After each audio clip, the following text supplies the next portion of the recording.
There's a way in which you can communicate the truth of the Trinity to a Muslim, where the Muslim can see, okay, I get what you're saying, that it's not three gods, though I still reject it. And I've actually done this. I'm going to give you two testimonies of two Muslims that I actually use this to show them that the Trinity isn't a contradiction and the Trinity doesn't teach three gods. I express my belief in the Trinity in the following manner. God, His eternal Word, His eternal Spirit. Now, why does that make sense to a Muslim? Because in Islamic theology, in Islam, they believe Allah, His eternal Word that became a book, and Allah has a spirit.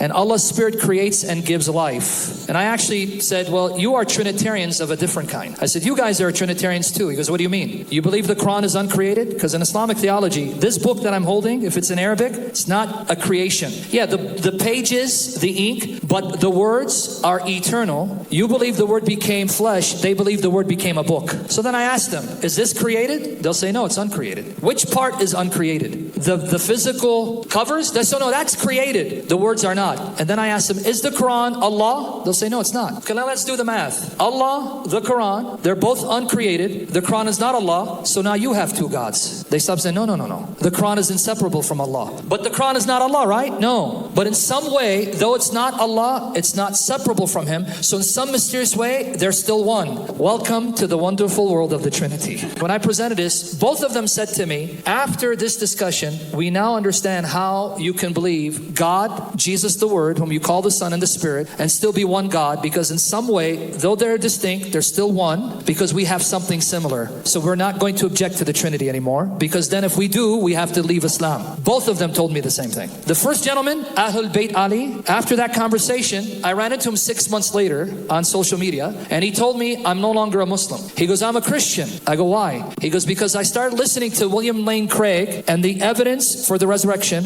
I'm now convinced Jesus died for me and God raised Him from the dead. I'm a Christian, but it all started by him seeing the Trinity is not illogical and it doesn't present three gods.